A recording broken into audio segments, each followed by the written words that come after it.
بسم اللہ الرحمن الرحیم قال اللہ تعالی فی القرآن المجید هو الذی ارسل رسولہ بالہدی ودین الحق لیظہرہ علی الدین کلہ ولو کرہ المشرکون۔ قابل صد احترام محترم سامعین اکرام، ہر قسم کی تعریفات اس خالق مالک ارض و سماوات کے لیے اور لاکھوں کروڑوں درود و سلام آپ محمد مصطفیٰ صلی اللہ علیہ وآلہ وسلم کی ذات اقدس پر۔ ہماری آج کی گفتگو تاریخ میں صحابہ کرام کے چند ایسے واقعات کے حوالے سے ہوگی کہ جو بہادری اور دلیری میں اپنی مثال ایسے رکھتے ہیں کہ اذہان ان کو قبول کرنے سے پہلے تذبذب کا شکار ہو جائیں اور دل دہل جائیں کہ ایسے جوان مرد اور ایسی بہادر عورتیں بھی کبھی دنیا کے اندر اسلام کی تاریخ میں پیدا ہوئی۔ اس بات میں تو کوئی شک کی گنجائش نہیں ہے کہ بلا شبہ حفاظت کرنے والی ذات صرف اور صرف اللہ رب العزت کی ذات ہے، چاہے انسان اپنے گھر میں موجود ہو یا چاہے وہ میدان جنگ میں بیٹھا ہوا ہو۔ میدان جنگ میں بھی حفاظت اللہ نے کرنی ہے، اور گھر میں بیٹھے ہوئے شخص کی موت کا فیصلہ اگر کر دیا گیا ہے تو قلعے کی مضبوط دیواریں بھی اس کو روک نہیں سکتی۔ ایک واقعہ ذہن میں آ گیا، وہ آپ کو چھوٹا سا سناتا ہوں۔ امام راضی رحمہ اللہ نے یہ واقعہ نقل کیا ہے کسی شخص کے حوالے سے کہ دیکھیں، ہمیں علم بھی نہیں ہوتا بسا اوقات، اور اللہ رب العزت ہماری حفاظت فرما رہے ہوتے ہیں۔ وہ کہتے ہیں کہ وہ شخص دریا کے کنارے اپنے کپڑے دھو رہا تھا، جیسا کہ پہلے لوگ دھویا کرتے تھے، تو اس نے دیکھا کہ دور سے ایک بڑا بچھو جو ہے وہ آ رہا ہے اس کی طرف، دریا کی طرف۔ تو وہ اسی وقت ڈر گیا اور اس نے اپنے کپڑے دھونا ختم کیے اور اس نے کہا کہ میں اس کو مار دوں تاکہ یہ مجھے بھی نقصان نہ پہنچائے اور یہاں دریا پہ اور لوگ بھی آتے ہیں ان کو بھی کسی کو نقصان نہ پہنچائے۔ تو کہتے ہیں کہ میں نے دیکھا کوئی چیز ڈھونڈوں تو اتنے میں وہ بچھو دریا کے کنارے پہنچتا ہے، اور پہلے سے وہاں پر ایک کچھوا جو ہے وہ کنارے پر بیٹھا ہوا ہے۔ وہ بچھو اس کچھوے کی پیٹھ پر سوار ہوتا ہے اور دریا کے اندر وہ کچھوا چلنا شروع کر دیتا ہے۔ تو کہتے ہیں کہ میں نے پہلے تو سوچا کہ چلو چلا گیا دریا میں چھوڑو، لیکن پھر میں نے کہا کہ آگے یہ کسی کو نقصان پہنچائے گا تو میں اس کا تعاقب کر کے اس کو کیوں نہ ختم ہی کر دوں۔ وہ کہتے ہیں کہ میں دریا میں اس کے پیچھے جو ہے وہ تیرتا ہوا چلا گیا، اور دریا کے دوسرے کنارے وہ کچھوا رکا اور وہ بچھو اس کی پیٹھ سے اتر کر دریا کے دوسرے کنارے اتر گیا۔ میں بھی اسی طرح دریا کے دوسرے کنارے پر چلا گیا، تو میں اب اس کے تعاقب میں ہوں اور وہ آگے ہے۔ تو اتنے میں نے کیا دیکھا کہ ایک نوجوان شخص جو ہے وہ ایک درخت کی چھاؤں میں وہاں سو رہا ہے۔ ایک نوجوان وہاں درخت کی چھاؤں میں سو رہا ہے۔ تو مجھے اور زیادہ ہیبت ہوئی اور میں نے اور زیادہ کوشش کی کہ میں اس کے قریب ہو کر جلدی سے اس پر وار کر کے اس کو ختم کروں کہ یہ اس نوجوان کو ڈسے گا اور اس نوجوان کی جان لے لے گا۔ تو اتنے میں وہ کہتے ہیں کہ میں نے دیکھا کہ ایک سانپ جو ہے وہ تیزی سے چلتا ہوا وہاں سے اس نوجوان کو ڈسنے کے لیے دور سے آ رہا ہے، اور وہ بچھو آگے بڑھ کر اس سانپ کو دبوچ لیتا ہے۔ کچھ دیر ان کا مقابلہ ہوتا ہے اور وہ بچھو سانپ کو مار دیتا ہے، اور اس کے بعد اسی طرح وہ بچھو واپس جاتا ہے اور کچھوے کی پیٹھ پر سوار ہو کر کچھوے سے دریا کی طرف واپس چلا جاتا ہے۔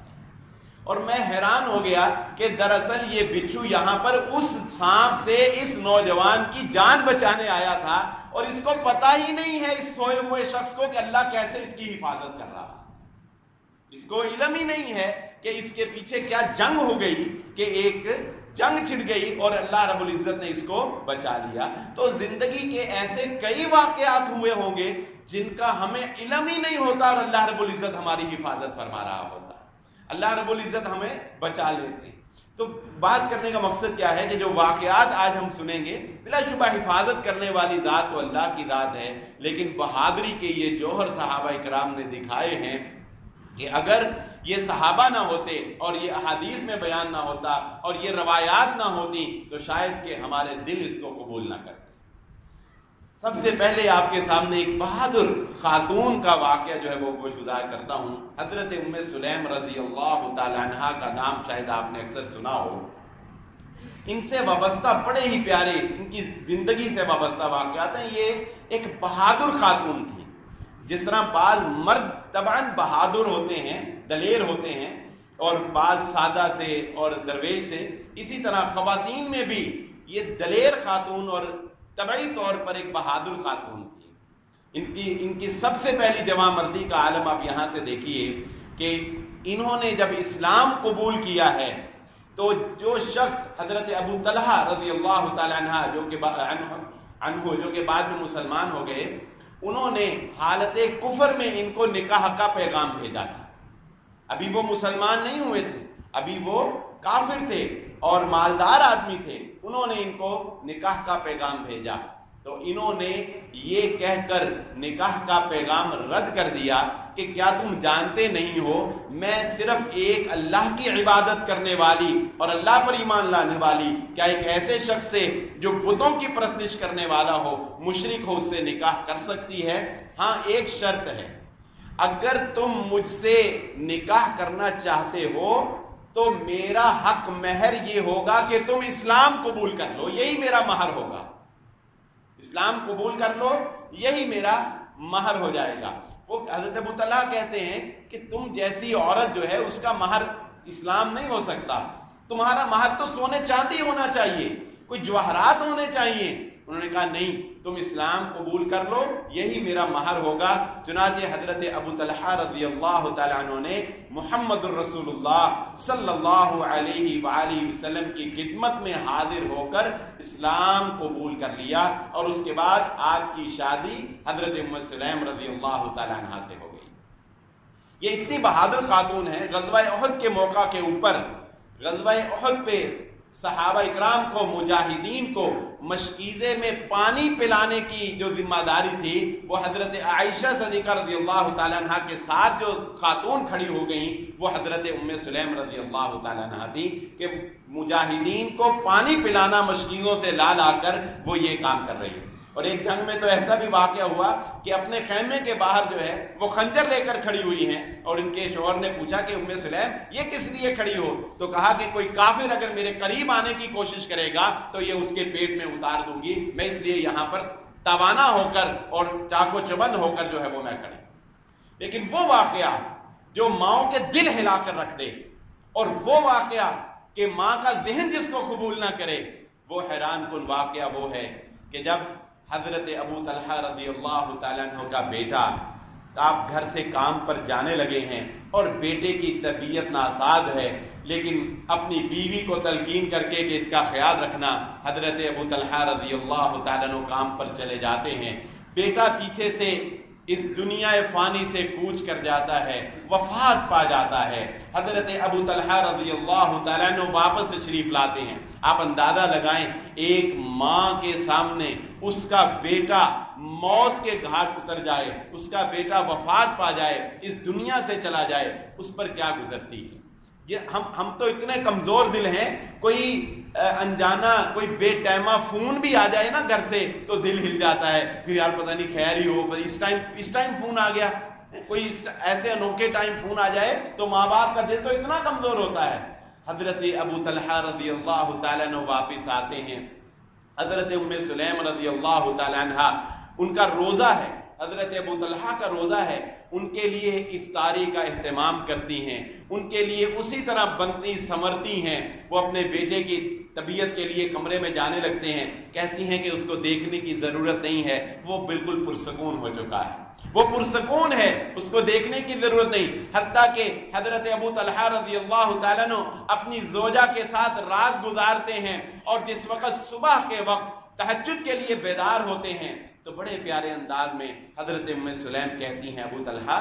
آپ کا ایسے شخص کے بارے میں، ایسے لوگوں کے بارے میں کیا خیال ہے کہ انہوں نے اپنے پڑوسیوں کو چند چیزیں استعمال کے لیے دیں. جب انہوں نے استعمال کے لیے دیں اور واپسی کا مطالبہ کیا تو وہ لوگ کہنے لگے کہ نہیں یہ تو ہماری ہو گئی, یہ تو ہم نے تم نے ہمیں دے دی, ہماری ہو گئی, ہم واپس نہیں کریں گے. تو حضرت ابو طلحہ رضی اللہ تعالیٰ فرماتے ہیں کہ بڑا غلط فیصلہ ہے ان کا, بڑے بے وقوف لوگ ہیں کہ کسی کی امانت تو اس کو واپس کر دینی چاہیے, کسی کی امانت تو لوٹا دینی چاہیے. تو حضرت ام سلیم کہتی ہیں کہ ابو طلحہ اللہ نے جو بیٹا ہمیں امانت کے طور پر دیا تھا وہ اس نے واپس بلا لیا ہے. اللہ نے جو بیٹا ہمیں دیا تھا وہ اس نے واپس بلا لیا ہے. آپ اندازہ لگائیں ایک باپ کے دل پر اس وقت کیا گزرے گی کہ اس کو یہ پتا چلے کہ میرا بیٹا تو اس وقت ہی وفات پا گیا تھا جب میں گھر سے کام پر گیا ہوا تھا, لیکن اس کی بیوی نے کتنے تحمل کے ساتھ اور کتنے حوصلے اور ہمت کے ساتھ اس کے اپنے شوہر کو اس کی خبر سنائی. حتیٰ کہ اللہ کے نبی صلی اللہ علیہ وآلہ وسلم کے پاس حضرت ابو طلحہ رضی اللہ تعالیٰ عنہ شکایت لے کر آئے, اپنی بیوی کی شکایت کہ میری بیوی نے یہ میرے ساتھ جو ہے وہ اس طرح کیا اور خبر میں یہ تاخیر کی ہے. اللہ کے نبی صلی اللہ علیہ وآلہ وسلم نے حضرت ابو طلحہ رضی اللہ تعالیٰ عنہ کو دعا دی کہ ابو طلحہ اللہ رب العزت تیرے لیے, تم دونوں کے لیے اس رات میں جو تم نے گزاری ہے اللہ رب العزت برکت پیدا فرما دے. اور یہی وہ ام سلیم رضی اللہ تعالیٰ عنہ وہ خاتون ہے کہ اللہ کے نبی صلی اللہ علیہ وآلہ وسلم ایک دفعہ جب دوپہر کے وقت آرام کی غرض سے ان کے گھر تشریف لے آئے تو نبی صلی اللہ علیہ وآلہ وسلم سوئے ہوئے تھے اور دوپہر کی گرمی کی وجہ سے آپ صلی اللہ علیہ وآلہ وسلم کو جب پسینہ آیا تو انہوں نے ایک چھوٹی سی ڈبیا پکڑی اور اللہ کے نبی صلی اللہ علیہ وآلہ وسلم کا سارا پسینہ جو ہے وہ اس میں محفوظ کر لیا. نبی صلی اللہ علیہ وسلم بیدار ہوئے تو پوچھا یہ کیا؟ فرمایا اے اللہ کے نبی صلی اللہ علیہ وسلم یہ آپ کا پسینہ ہم خوشبو کے لیے استعمال کرتے ہیں کہ اس سے عام عطر سے بھی زیادہ خوشبودار جو ہے وہ آپ کا پسینہ مبارک. یہ وہ لوگ ہیں کہ جنہوں نے اتنی بہادری کے ساتھ اور اتنی دلیری کے ساتھ زندگیاں گزاری ہیں کہ عقل حیران رہ جاتی ہے. حضرت خالد بن ولید رضی اللہ تعالیٰ عنہ کا نام جب ہم سپہ سالاری کی بات کرتے ہیں, جب ہم جنگ کی بات کرتے ہیں, جب ہم دلیری اور بہادری کی بات کرتے ہیں, جب میدان جنگ میں لڑنے کی بات کرتے ہیں تو بلا شبہ ہمارے سامنے جو نمایاں نام نظر آتا ہے وہ حضرت خالد بن ولید رضی اللہ تعالیٰ عنہ کی شخصیت. 28 کے قریب بڑی جنگیں, چھوٹی جنگوں کی بات نہیں, بڑی جنگیں, 28 کے قریب بڑی جنگیں لڑی ہیں اسلام کی سربلندی کے لیے حضرت خالد بن ولید رضی اللہ تعالیٰ. لیکن اللہ رب العزت کا یہ اختیار ہے نا, اللہ رب العزت کا معاملہ ہے, اس کے باوجود جب موت آئی ہے تو بستر کے اوپر آئی, میدان جنگ میں نہیں آئی. سیف اللہ کو, اللہ کی تلوار کو کوئی نہیں توڑ سکا. جب موت آئی ہے تو بستر کے اوپر حضرت خالد بن ولید رضی اللہ تعالیٰ عنہ کو موت آئی. حضرت خالد بن ولید رضی اللہ تعالیٰ عنہ کی زندگی سے وابستہ بہت سے واقعات ہیں. ایک واقعہ آپ کے گوش گزار کرتا ہوں کہ بہادری میں صحابہ اکرام نے کس قدر مثال رقم کی ہیں کہ جس وقت رومیوں کا ایک قلعہ فتح نہیں ہو رہا ہے, قلعے کے اندر انہوں نے اپنے آپ کو جو ہے وہ محفوظ کیا ہوا ہے اور مسلمان جو ہے وہ باہر ہیں, تو کیسی فہم و فراست اللہ رب العزت کی عطا تھی کہ حضرت خالد بن ولید رضی اللہ تعالیٰ عنہ نے کیا کیا کہ حضرت خالد رضی اللہ تعالیٰ عنہ نے بوریوں کے اندر صحابہ اکرام کو, مجاہدین کو بوریوں کے اندر بٹھایا, بوریاں بنا کر ان کے اندر بٹھایا اور ان کے ارد گرد بوریوں کے اندر روئی بھر دی, بوریوں کے اندر روئی بھر دی اور منجنیک سے, جو ایک آلہ تھا پتھر پھینکنے کا, اس منجنیک سے اس روئی والی بوریوں کو رات کے وقت صحابہ اکرام کو منجنیک سے قلعے کے اندر پھینکا, قلعے کے اندر پھینکا اور انہی بوریوں سے صحابہ اکرام نکلے اور نکل کر مجاہدین نے لڑائی کی اور دربانوں سے چابیاں چھینی اور قلعے کے دروازے کو کھول دیا اور اللہ رب العزت نے مسلمانوں کو فتح سے ہمکنار کر. آج جو ہم دیکھو, اگر آج آپ کوئی کہے کہ ایک آدمی 100 آدمی یا 200 آدمیوں سے لڑتا رہا تو ہم کہیں گے نہیں یار یہ تو کوئی ہالی ووڈ بالی ووڈ کی کوئی فلم ہی ہو سکتی, ورنہ یہ ممکن نہیں ہے کہ ایک آدمی جو ہے وہ کوئی 100-200 آدمیوں سے لڑے یا 1000 آدمیوں سے لڑے. لیکن صحابہ اکرام کی تاریخ اٹھا کر دیکھتے ہیں تو پتہ چلتا ہے کہ مسیلمہ کذاب جس نے جھوٹا دعوی نبوت کیا تھا اللہ کے نبی صلی اللہ علیہ وآلہ وسلم کے مقابلے میں، اس کی سرکوبی کے لیے جب حضرت خالد بن ولید رضی اللہ تعالیٰ عنہ کو بھیجا گیا تو بہت سخت جنگ ہوئی، بلا آخر اس نے اپنے آپ کو ایک باغ کے اندر محصور کر لیا، اپنے آپ کو ایک باغ کے اندر محصور کر لیا، اپنے آپ کو وہاں محفوظ کر لیا، اور تقریباً 30,000 افراد وہاں پر تھے، 20,000 کو اس باغ کے اندر قتل کر دیا گیا بعد میں، جسے حدیقۃ الموت، موت کا باغ کا نام دے دیا گیا۔ اور جانتے ہیں اس باغ کا دروازہ کتنے صحابہ نے کھولا؟ آپ اندازہ لگا 30,000 بندہ ہو ایک جگہ پر تو ان 30,000 بندوں سے مقابلہ کر کے اس باغ کے دروازے کو کھولنے کے لیے کتنے آدمیوں کی ضرورت ہے؟ حضرت برا بن مالک رضی اللہ تعالیٰ عنہ ایک صحابی، یہ اتنے جوشیلے تھے کہ ان کے بارے میں نبی صلی اللہ علیہ وسلم نے فرمایا تھا کہ اس کو کسی لشکر کا امیر نہ بنانا کہ اپنی جوشیلے پن میں کہیں مسلمانوں کے لشکروں کو نقصان نہ پہنچا دے۔ حضرت خالد بن ولید رضی اللہ تعالیٰ عنہ کی فہم و فراست نے یہ کام کیا کہ یہ کام جوشیلے بندے کا ہے۔ ایک شخص کو ڈھال کے اوپر بٹھا کر صحابہ اکرام نے اس باغ کے اندر پھینکا۔ حضرت برا بن مالک رضی اللہ تعالیٰ عنہ اکیلے فرد نے سینکڑوں کیا ہزاروں سے مقابلہ کر کے بلا آخر اس باغ کا دروازہ کھول دیا، اور مسلمانوں نے اندر داخل ہو کے 20,000 مشرکوں کو، 20,000 مسیلمہ کذاب کے ساتھیوں کو اس باغ میں قتل کیا، اور بلا آخر مسیلمہ کذاب تک پہنچ گئے۔ یہ وہ واقعات، عظیم واقعات ہیں جو ہماری تاریخ کا حصہ ہیں، جس سے آج ہمارا نوجوان لا علم ہے اور اس کو اندازہ نہیں ہے کہ کتنا جوش و جذبہ اور کتنا ولولہ تھا۔ اسی لیے تو اللہ رب العزت نے وہ رعب عطا کیا شام کو، کہ جس وقت شام کی فتوحات بہت بڑھ گئیں تو شامیوں نے یہ اندازہ لگایا، آپس میں ایک بہت بڑی میٹنگ کی، جب ان کا آخری شہر رہ گیا تو انہوں نے کہا کہ مسلمان تو رکتے ہی نہیں، بڑھی چلے جا رہے ہیں، اور وقت وہ آ جائے گا کہ یہ شام کو فتح کر لیں گے۔ تو واسق نامی ایک آدمی نے اپنے امیر کو یہ مشورہ دیا، اس نے کہا کہ بات یہ ہے، ان کا اصل جو پیچھے سے کمانڈ کر رہا ہے نا بندہ، وہ اگر ختم ہو جائے، اگر ہم اس کو قتل کر دیں تو یہ کام ہمارے لیے آسان ہو سکتا ہے، اس کے بعد مسلمانوں کو سنبھالنے والا کوئی نہیں ہوگا۔ اس نے کہا وہ کون؟ اس نے کہا وہ ایک ہی ہے، عمر ابن خطاب رضی اللہ تعالیٰ عنہ۔ اس نے کہا لیکن اس تک پہنچتے تو مسلمان ہمارے علاقے فتح کر لیں گے۔ اس نے کہا اتنی دیر آپ مسلمانوں کو مشغول رکھیں اور یہ کام آپ مجھے سونپ دیں، میں مدینہ جاتا ہوں اور جا کر حضرت عمر ابن خطاب رضی اللہ تعالیٰ عنہ پر حملہ کر کے نعوذ باللہ ان کا کام تمام کر دیں۔ وہ مدینہ آیا، حضرت عمر تک پہنچنا کون سا مشکل، کون سا کوئی بڑے گارڈ اور کوئی ہٹو بچو تھے۔ اس نے 1-2 دن جو ہے وہ تعاقب کیا، ریکی کی، انفارمیشن لی، اس کو پتہ چلا کہ حضرت عمر رضی اللہ تعالیٰ عنہ اکثر اوقات دوپہر کے وقت وہ فلاں درخت ہے، گھنا سایہ دار درخت، اس کی چھاؤں میں آ کر سوتے ہیں۔ وہ جس سے شام کی حکومت کام رہی ہے، وہ جس سے روم تھرتھرا رہا ہے، وہ ایک درخت کی چھاؤں میں آ کر سوتا ہے۔ تو اس نے کہا کہ یہ تو بڑا آسان ہے، اس درخت کے اوپر چڑھ گیا، اور اسی طرح معمول کے مطابق حضرت عمر ابن خطاب رضی اللہ تعالیٰ نے اس دن دوپہر کو اس درخت کی چھاؤں میں آ کر سو گئے۔ جب حضرت عمر رضی اللہ تعالیٰ نے سوئے، اس نے تلوار نکالی اور درخت سے چھلانگ لگائی۔ جب چھلانگ لگائی تو حضرت عمر رضی اللہ تعالیٰ نے بھی بیدار ہو گئے، حضرت عمر رضی اللہ تعالیٰ نے بھی بیدار ہو گئے۔ اب اس کے ہاتھ میں تلوار ہے اور عمر ابن خطاب رضی اللہ تعالیٰ عنہ کے پاس کچھ بھی نہیں ہے، لیکن حضرت عمر رضی اللہ تعالیٰ عنہ نے جب بیداری کی حالت میں اس کو دیکھا ہے، حضرت عمر کا رعب اتنا تھا، اس کے ہاتھ کانپنے لگ گئے اور اس کے ہاتھ سے ہتھیار گر گیا۔ حملہ کرنے کی جرت حضرت عمر رضی اللہ تعالیٰ عنہ کے اوپر اس کو نہیں ہوئی، اور وہ بے اختیار پکار اٹھا کہ کوئی غیبی طاقت ہے عمر جو تیری حفاظت کر رہی ہے، اور اس نے ایمان قبول کیا، اور شامیوں کے تمام راز اور تمام جو اس کے پلاننگ تھی وہ حضرت عمر رضی اللہ تعالیٰ عنہ کو بتاتے ہیں۔ یہ رعب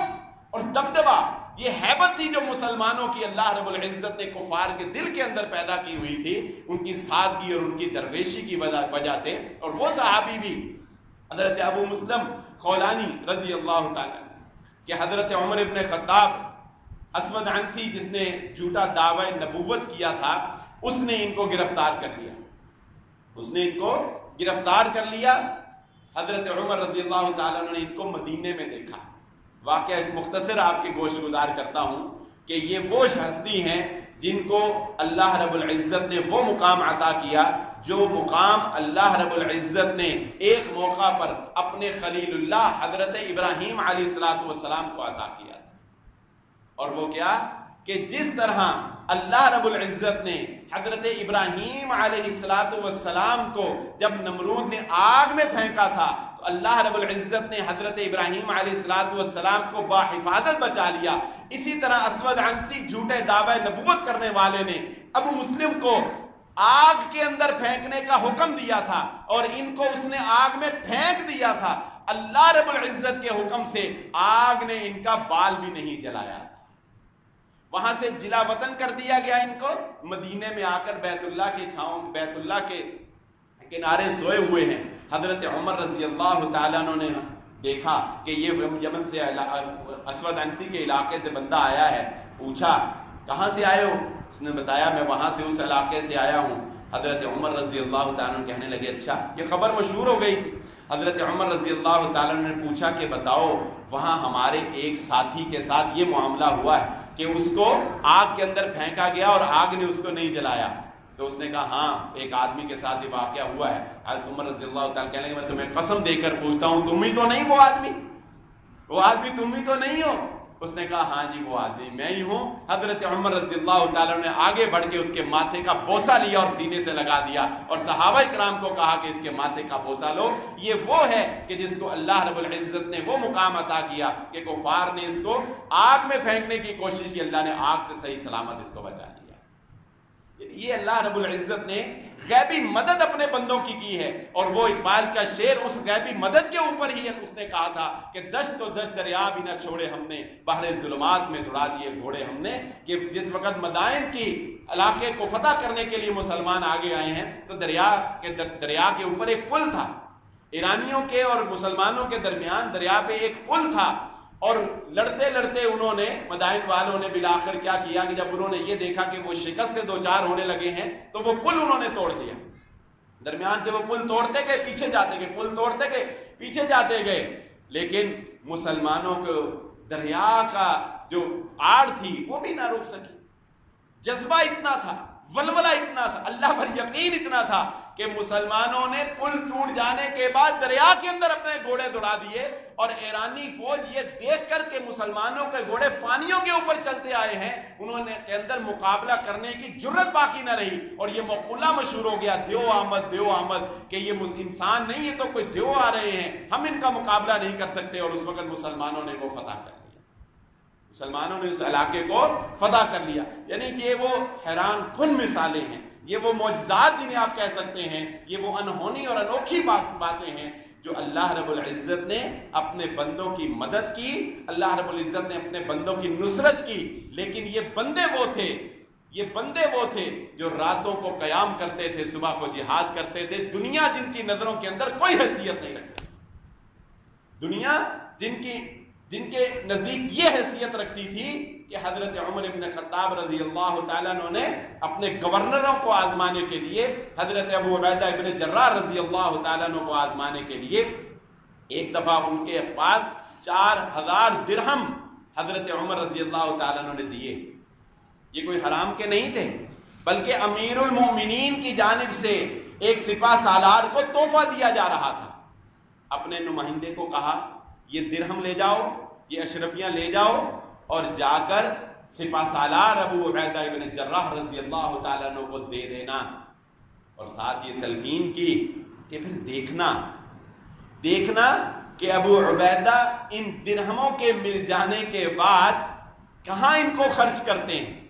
ان کی زندگی کے اندر کون سی تبدیلی آتی ہے، کوئی بڑے محل میں اپنے آپ کو لے جاتے ہیں یا اسی طرح سادہ رہتے ہیں۔ دیکھنا بھی کہ اتنی زیادہ اماؤنٹ ملنے کے بعد آخر کوئی تبدیلی تو آنی چاہیے نا انسان کی زندگی کے اندر، دیکھنا بھی۔ تو جب وہ قاصد گیا ان کو یہ درہم دیے، خوشی سے قبول کی، امیر المومنین کی جانب سے تھے، کوئی رشوت نہیں تھی، کوئی کہیں سے کوئی ایسا تحفہ نہیں تھا جس کا قبول کرنا ان کے لیے جائز نہ ہوتا. امیر المومنین کی جانب سے ملے تھے, انعام ملا تھا, بڑی خوشی سے قبول کیا اور ان کو ویلکم کیا. اور اس قاصد نے دیکھا کہ حضرت ابو عبیدہ ابن جراح رضی اللہ تعالیٰ عنہ نے آنن فانن وہ اشرفیاں, وہ درہم جو ہزاروں کی تعداد کے اندر تھے, وہ ملتے ہی اپنے غلام کو بلایا اور کہا کہ 500 اس کو دے دو, 1000 اس کو دے دو, 200 اس کو دے دو, اور اسی دن ہی وہ تمام کی تمام اشرفیاں جو ہے وہ صدقہ اور خیرات کر. اس نے جا کر حضرت عمر رضی اللہ تعالیٰ عنہ کو بتایا کہ جی وہ جو آپ نے اتنے درہم بھیجے تھے اپنے سپہ سالار کو, اس نے تو وہ سارے آنن فانن صدقہ ہی کر دیے. حضرت عمر رضی اللہ تعالیٰ عنہ مسکرا اٹھے اور کہا مجھے کوئی خطرہ نہیں ہے, مجھے کوئی ڈر نہیں ہے, میرے سپہ سالاروں کو شکست دینے والا کوئی ابھی پیدا نہیں ہوا کہ جب تک یہ دنیا کو نوک پر رکھیں گے, دنیا کو یہ ٹھکراتے رہیں گے, دنیا کو یہ صدقہ اور خیرات سے کماتے رہیں گے, تب تک میرے سپہ سالاروں کو کوئی خطرہ نہیں ہے, تب تک میرے سپہ سالاروں کا کوئی کچھ نہیں بگاڑ سکتا. اور رومیوں کا تو یہ حال تھا کہ بسا اوقات صرف اس وجہ سے انہوں نے جنگ کرنے سے انکار کر دیا, اور صرف اس وجہ سے انہوں نے صلح سے کام لے لیا کہ جب ان کو یہ پتا چل گیا کہ مسلمانوں کی مدد کرنے کے لیے حضرت خالد بن ولید رضی اللہ تعالیٰ عنہ کی شخصیت آ گئی. اور ایمانداری کا عالم دیکھیں, جنگ میں ایمانداری. حضرت امیر معاویہ رضی اللہ تعالیٰ عنہ نے رومیوں کے ساتھ معاہدہ کیا, رومیوں کے ساتھ معاہدہ کیا جنگ بندی کا ایک مخصوص مدت کے لیے, مطلب 1 سال تک کے لیے معاہدہ کیا کہ 1 سال رومی مسلمانوں کے ساتھ جنگ نہیں کریں گے, ایک دوسرے کی جنگ بندی ہو گئی. جنگ بندی کی مدت ختم ہونے لگی, جنگ بندی کی مدت ختم ہونے لگی تو حضرت امیر معاویہ رضی اللہ تعالیٰ عنہ نے لشکر تیار کیا. لشکر تیار کیا اور اس لیے تیار کیا کہ جنگ کی مدت ختم ہوتے ہی, ہم تو اتنی دیر پابند ہیں نا جتنی دیر جنگ بندی کی مدت ہے, مدت ختم ہوتے ہی ہم رومیوں کے اوپر حملہ کر دیں گے, اور ان کی تیاری نہیں ہوگی تو ہم ان کے اوپر حملہ کر کے ان کو شکست دو چار کر دیں گے. چنانچہ اسی طرح ہوا. حضرت امیر معاویہ رضی اللہ تعالیٰ عنہ نے مسلمان لشکروں کو تیار کر لیا. جنگ بندی سے پہلے ہی سرحد کے کنارے مسلمان لشکر کھڑے ہو گئے, اور جیسے ہی وہ مدت ختم ہوئی مسلمانوں نے رومیوں کے اوپر حملہ کر دیا, اور ان کی کوئی تیاری نہیں تھی. ان کے بعد علاقے بھی فتح کر لیے,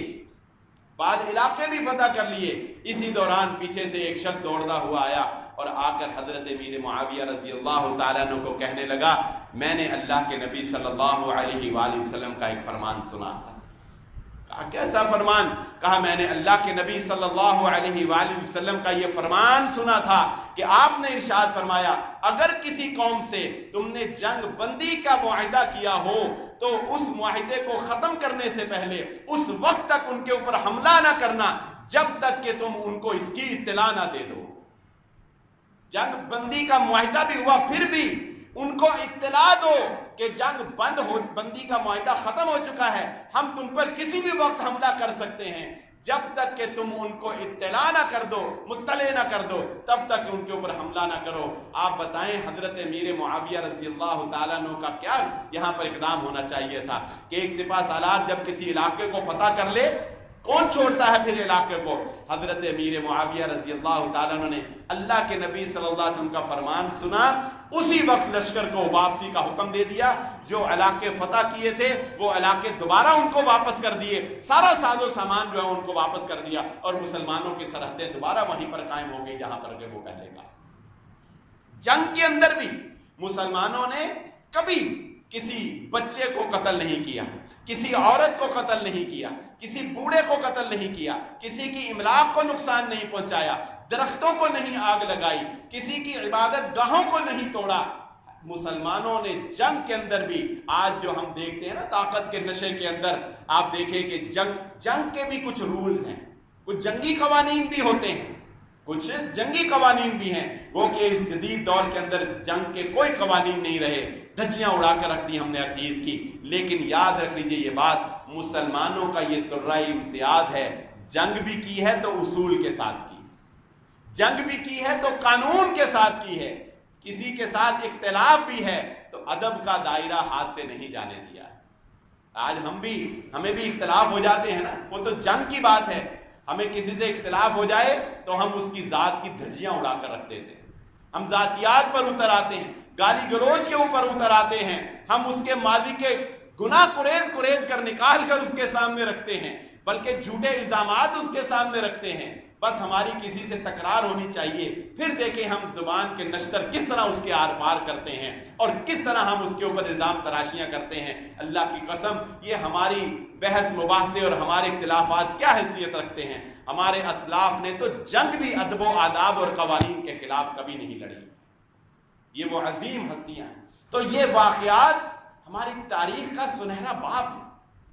حضرت خالد بن ولید رضی اللہ تعالیٰ عنہ کا وہ جنگ موتا، غزوہ موتا کا واقعہ کہ جس میں اللہ کے نبی صلی اللہ علیہ وآلہ وسلم نے، یہ آپ کی زندگی کا پہلا واقعہ، اسلام لے آنے کے بعد مسلمانوں کی طرف سے لڑتے ہوئے اپنے جنگی جوہر دکھانے کا یہ پہلا واقعہ ہے حضرت خالد بن ولید رضی اللہ تعالیٰ عنہ کا، جب مسلمانوں کا 3000 کا لشکر جو ہے وہ 1,00,000 کے مقابلے میں لڑ رہا ہے۔ پہلے 3 صحابہ تو وہ تھے جن کو نبی صلی اللہ علیہ وآلہ وسلم نے نامزد کیا، وہ تینوں شہید ہو گئے، اور اس کے بعد مسلمانوں نے اتفاق سے اپنا علم، اپنا جھنڈا حضرت خالد بن ولید رضی اللہ تعالیٰ عنہ کے ہاتھ میں تھما دیا۔ صرف ایک چھوٹی سی تدبیر کی جو اللہ رب العزت نے سکھائی، اور اللہ نے کافروں کے دلوں کے اندر رعب پیدا کر دیا۔ اور وہ چھوٹی سی تدبیر کیا تھی کہ حضرت خالد بن ولید رضی اللہ تعالیٰ عنہ نے مسلمانوں کو کہا کہ تم آگے لڑتے رہو، تم آگے لڑتے رہو،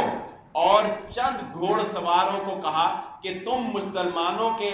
آگے جو لشکر لڑ رہا ہوگا اس کے پیچھے جا کر تم نے کیا کرنا ہے؟ کچھ نہیں کرنا، صرف وہاں پر اپنے گھوڑوں کو دوڑانا ہے، وہاں پر اپنے گھوڑوں کو